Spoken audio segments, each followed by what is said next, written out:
Alright, so welcome back to Urge, and we're going to do a little something different here. We're all, World of Warcraft fans here, so we're going to talk about what we thought about Legion and its questing zones and everything like that. Kind of do the lower end of the lore. We'll do more information on the overall lore with all the raids and everything, but just kind of focus on the early leveling kind of questing and zone lore a little bit and what we thought about that in anticipation for Battle for Azeroth, which is coming out next month. So just kind of give our overall thoughts about that. It's going to be like number one of a little mini-series leading up to BFA, which is now just over a month out at the time we're recording this, so we're both pretty excited about that around the corner. Alright, so as always, if you're new to the channel, please remember to like and subscribe. It helps a ton. And without any further ado, we're going to get right into it.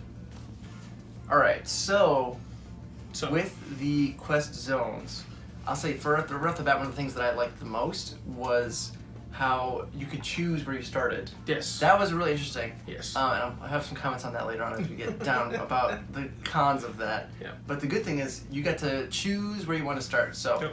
whenever you leveled a new character, you could say, well, I started in Azuna this time, I'm going to go to Stormheim this time. Yep. Or I'm going to go to High Mountain. Actually, Yep. I don't want you to go to High Mountain or Stormheim, but... but I liked High Mountain. High Mountain's alright. You can see you'll... I like Stormheim too. Yeah. I don't know. For a thematic reason, I like both those places. They're all very different. They are very different. Except everyone can agree that Suramar is terrible. I think everyone can agree that that's. It looks gorgeous. Yeah, it looks great. It looks wonderful. The dailies and the original weekly quest for the storyline was a nightmare. If you can't see my hand off the screen, I'm trying to shoot my kneecap. If you weren't really part of Legion much, people were up in arms about how at the beginning when you re-rolled the character you had to go through the whole Suramar quest line again. So much to the point that they made it account wide. Like if you did it on one character, then you didn't have to re-go through it, and everyone was like, "Thank God I don't have to go through this stupid quest line again." It was a lot like the whole like loot box thing with Battlefront 2. Nothing is like that. That was like ultimate rage. Right, this was a mild version of that, where like there was enough outrage, enough like upset people about it. They just changed it. Yeah, pretty much.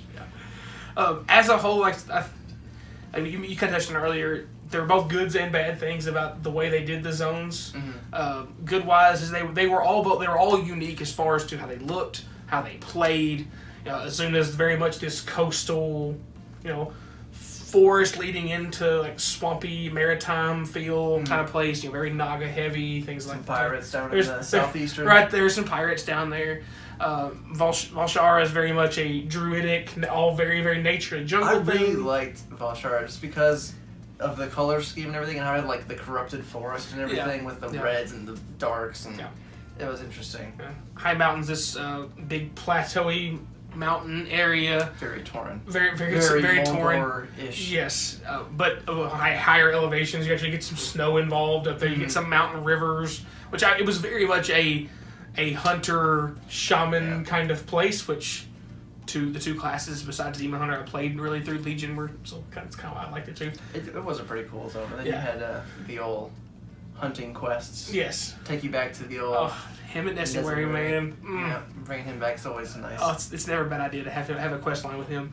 And then, of course, Stormheim on the end. I really loved Stormheim because of its Nordic feel. I have a really strong passion for mythologies from Greek or Roman or Egyptian primarily.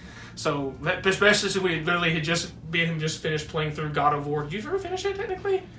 I haven't gone a lot. Please, for all that watch this, please roast him in the comments for still not finishing God of War. I finished it to completion like 2 months ago. I try to get the 100% and everything, then I go on vacation, and then I go on work trips. Mine's at 97%. I'm literally missing 2 chests in the entire game. It's pretty good. Besides some of that stuff, it's just the optional things, and one area just takes the time to do. I'm like, not right now. Yeah.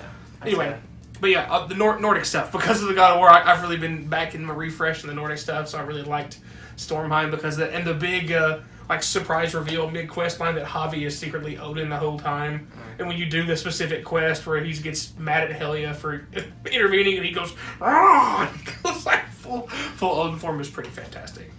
But it was also a great touch that they gave you the grapple the grappling hook, just because there's so much up and down, up and down, up and down. Was so much. If you didn't have that, yeah. I mean, some people hate that place just because of the verticality, but if you didn't have the grappling hook, it would have been so much worse. It would be awful. So at least they gave you that.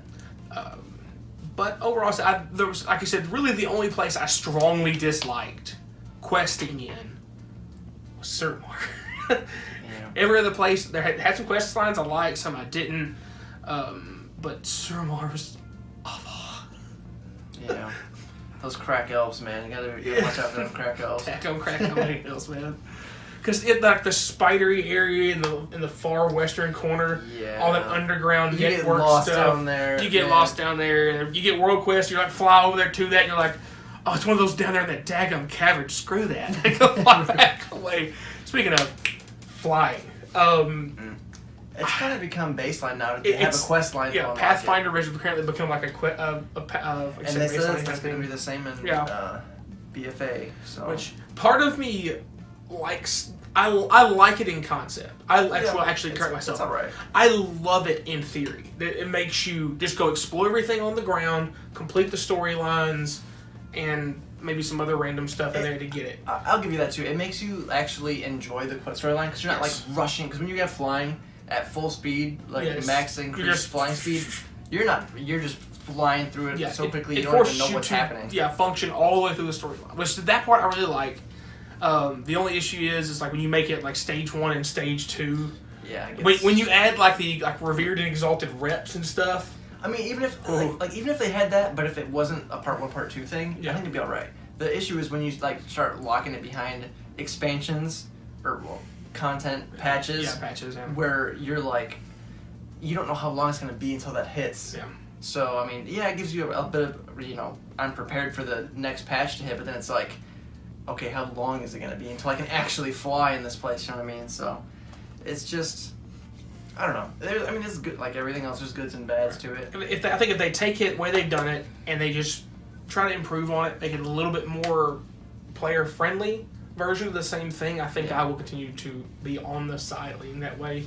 Yeah. Because as somebody who doesn't take the time to gold farm, I'm more the person who takes the time to mount farm, transmog farm, do more of the story, lore, more obscure stuff in the game. That I don't really have the time. I don't want to take the time to go farm because I'd rather do the other stuff that's more unique besides just, what can I do to make the most money possible to do that kind of stuff. So I think, for me, it takes away my plate. The answer to that is fishing and herbalism. So, fishing is going to be a lot of gold. Just tell you right now. But, let's see. The questing thing, and then I'll kind of go back a little bit here. With each individual zones, I think the biggest issue with that is every zone was unique and everything, but I think the downside to having each zone that unique and that different was there's like no connectivity between zones. It's like the storylines were very pieced. It's like here's a little storyline, here's a little storyline, here's a little storyline. There's not really a whole lot of tying all the stories together. Yeah, you had Valshara was talking to, leading up to the Emerald Nightmare raid, and then you had Stormheim leading up to the Trials of Valor, and you had Suramar leading up to Nighthold, and all those, but it's like you feel almost lost. You're like, why does it even matter? What did this storyline even have to do with anything? Like, why was I even there at all? You know what I mean? Yeah, you get your dungeon quest to finish the zone or whatever. But it's like, but what about the overall story? And I think that's kind of a little bit of the issue. It felt more like a collection of stories and like a big anthology than like one collective novel for the entire expansion story-wise. Yeah. It kind of felt like if you didn't have anything but... you could just do like Suramar, Broken Isles, Argus, and I think those are probably the primary storyline areas. Probably. So it kind of makes all the other... Basically the leveling zones pointless. You know what I mean? Story-wise, Which apparently, from what I'm hearing, I haven't played the beta because I'm not huge on playing beta because I want to go in fresh into everything. I don't want to know what's going on. And there is that kind of that excitement of I can try it out early, but it's like I want to know experience it as it's new and everything. And when it's completion, because beta they're still doing small tweaks. They're still tweaking stuff. So I don't get my hopes up this is awesome, and then they tweak it the day before the patches, and I'm like. Yeah, or you try a class in beta and you're like, oh, this is terrible, and then they completely change 3 or 4 things, the way abilities work or stack and things like that, and you're like, oh, I hate this. This is terrible. And then they end up changing it. You don't know it or don't take the time, and you put your focus somewhere else, and you're like, oh, I apparently wasted my time with this the whole time through. Yeah. But overall, I mean, with the questing zones and everything, I thought they did a pretty good job. Again, it was unique because you got to choose where you started, and that was kind of cool because you could redo it differently every time, the order at least. And the stories were all entertaining in their own zones, but again, the overall story could have been better.